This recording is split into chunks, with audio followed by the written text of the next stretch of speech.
Well, here we are at Trinity Sunday, that lovely day we explore the paradoxical limitation of words with not a little confusion. Perhaps it's most apt that it follows the cacophony of Pentecost voices. The explication of Trinity is as much to limit our grasping at God as it is to explain it. We've inherited this, and there's not a lot we can do about this bit of the family inheritance bestowed us. Well, we could try and ignore it, but it's not gone away over 2,000 odd years, and actually it's quite central to being Christian. Trinity brings with it the idea of incarnation, which I think we're okay with. In the Holy Spirit of Pentecost that illuminates the wondrous colours of our diverse composition. Again, I think we're okay with that. And the concept of a creator, probably something we're slow to contest, so that kind of leaves us with Trinity. What can it teach us about incarnating, being the life of God in the world? Is it just a theory? Or is there something real to it? Well, if we have hung out with the divine a bit over life, we've probably had to negotiate the highs and lows that come with any type of relationship. And perhaps along the way, to get some better idea, we thought we'd wrangle with the theory, do a bit of theology. And it may well have caught our interest. However, next to the real life experience of God in relationship, this theory can seem a little dry. What's more engaging is working out what difference this God relationship makes to us, to our life, to the life of the world, to how we live and to what we do. What affects us most significantly, you might say, is our experience of the divine. More than words or theory about it. For to name or create concepts of God, even if we do it to defy making concepts of God, which is kind of the idea, what it does is it objectifies and dulls that lustre of rich relationship that is forged in the tussle with real life. Relationship that helps shape our hopes and our aspirations and slakes our thirst for purpose and meaning. Nevertheless, the way God has come to be named is outcome of human discerning, of human perception. It is with words that we name and communicate an experience of the divine other. Not just this faith lineage in which we stand, but also other faith lineages are populated with people who have experienced that transparency to that which is other and named divine. This is the grounding of the religious enterprise. Naming God as the outcome of a relationship and lived experience, naming our aspirations to live as God people in the world is all well and good. But how do we move from word to act? Maybe our wrestle with the notion of Trinity is a resource for us. Let me expand. This last week I found myself faced with a situation of dishonesty and injustice. Now, I could name the injustice, but how could I speak so justice might prevail? Speak in the sense we heard of from the reading from Proverbs. Speak in the sense of that first Genesis story where narrators declare that God spoke and creation came into being. The Ruach, the Spirit of God, breathes creation into life and it becomes real. Or we hear it echoing in the poetry of John's Gospel. In the beginning was the Word, and the Word was with God, and was God, and all things came into being through the Word. Faced with a situation of dishonesty and injustice, what words could be spoken so that justice could come into being? How many of you have found yourself in that situation? You're willing to name injustice, and you want to be part of dismantling it. You have a fair idea of how it's come to be, and some idea how and why it continues. How do you speak so that word becomes act that unravels and unstitches the unjust system. Not using the word and act of the system of injustice, because that would simply empower it. How does naming our desire for full inclusion of all people in the church, how does naming the embrace and welcome of diversity as normative and authentic Pentecost church be word and act that makes it real? Not just an aspiration, a hope, a desire to be willed, but this otherwise way of living and being made real in time. The reality is we cannot undo our foolish ways, as the hymn words proclaim, with the same mind that teaches us our foolish ways. To be changed, we need a source beyond ourselves, beyond our limitations and the limits of our context. One to which we willingly cede and trust ourselves to in a process of transformation and renewal. For we cannot do what we do not know. Is it possible to enact a church of full inclusion and embrace of diversity if we have no real experience of it, and if the structure and the system of our church is not formed this way? We can name that we want to, but how can we do it when it isn't what we know? Our heads may want to, but the habits of our hearts and our bodies are not shaped that way. Just so with overturning systems of injustice that we are habituated into. Of course it is possible. Times of history attest to that, but it is also important to know our limitations.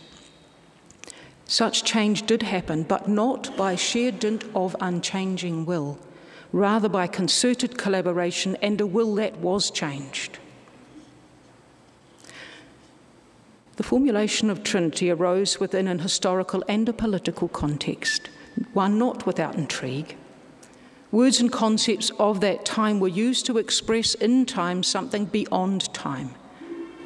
Unless we can somehow magically deposit ourselves back in time with that whole mindset and worldview, or spend a lot of time banging our heads against philosophical conundrums and disentangling political scheming to gain a glimpse of perspective, there's not much we can do about that. However, we could take a gentler approach, generate a more sympathetic attitude towards those who crafted these words, rather than thinking that God as Trinity formulation was a setup just to confound us. A story may help. It was one recounted by Ernesto Cerelli as part of a TED talk. He said he'd read it in what he described as a futuristic magazine. It goes like this. There was a group of experts who were once invited to gather together to discuss and consider the future of New York. In 1860, they all came together and speculated about it. What would happen to the city of New York in 100 years? The conclusion was unanimous. The city of New York would not exist in 100 years. Why? Because they looked at the curve of population growth and they said that if the population keeps growing at this rate, to move the population of New York around, they would have needed 6 million horses. And the manure created by 6 million horses would be impossible to deal with. They were already drowning in manure. So, from the 1860 perspective, they saw that this dirty technology was going to choke the life out of New York. The inevitable conclusion was that the city of New York would cease to exist. But in 40 years' time, what happens? In the year 1900 in the US, there were 1,001 car manufacturing companies. The idea of a fundamentally different technology, not even previously imagined, had absolutely taken over. Well, we too We only have the language and the understanding of the time and place in which we are located to imagine and express things beyond our knowing. Things we have perhaps intuited, experiences that we've had beyond the reach of our ways of knowing, beyond the edges of our present reality, of justice made real, of radical inclusion and diversity celebrated. Of course, that story told by Sorelli has a very concrete and historical location, but it perhaps speaks to the dilemma we face with Trinity. We wrestle with these ancient, inaccessible words, yet we too, in our time, are trying to find words to authentically express our knowing and our experiencing of God. Words that will provide continuity into the future, connect with the experience of God in the lives of people yet unborn in a world we cannot imagine. Words that express something of our experience, while aware they will always be inadequate in the face of God's continuing self-revelation. It is tempting to ignore and to disregard or discard the words and wisdom of so many years ago. The discipline of tradition, however, advises against such action. It suggests rather we are to learn from and to add to. That it is difficult may prove very useful to us. It may prevent us from thinking we know and have grasped God, force us rather to learn from our experiencing of God. It seems a human conundrum not isolated to Christianity, as David Hart reflects in his book, The Experience of God. He writes, "To speak of God properly, to use words consonant with the teachings of Orthodox Judaism, Christianity, Islam, Sikhism, Hinduism, Baha'i, and so forth, is to speak of the one infinite source of all that is, and for that reason absolutely intrinsic to all things. God so understood is not something posed over against the universe in addition to it, nor is God the universe itself.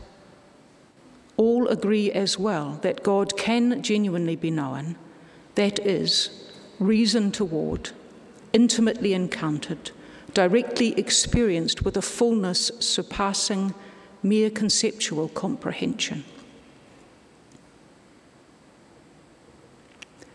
God can be genuinely known. God is intrinsic to all things. Is God, we can genuinely know, intrinsic to us? As we experience and come to know God more genuinely, might this suggest we also come to know ourselves more genuinely? As we experience God, dare to put words to describe that which we experience. Do we describe something of the way we are and the way the world is? To talk of Trinity is to say something about mutuality, interdependence, being distinct but not separate from, that the expression of any part is an expression of the whole, that the act of any part impacts and affects each part of the whole.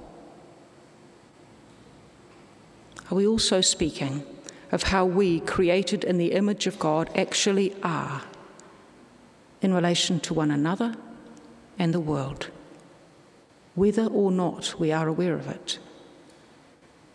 If this were to be so, it might make us very mindful of what we say about God and full of care in how we act.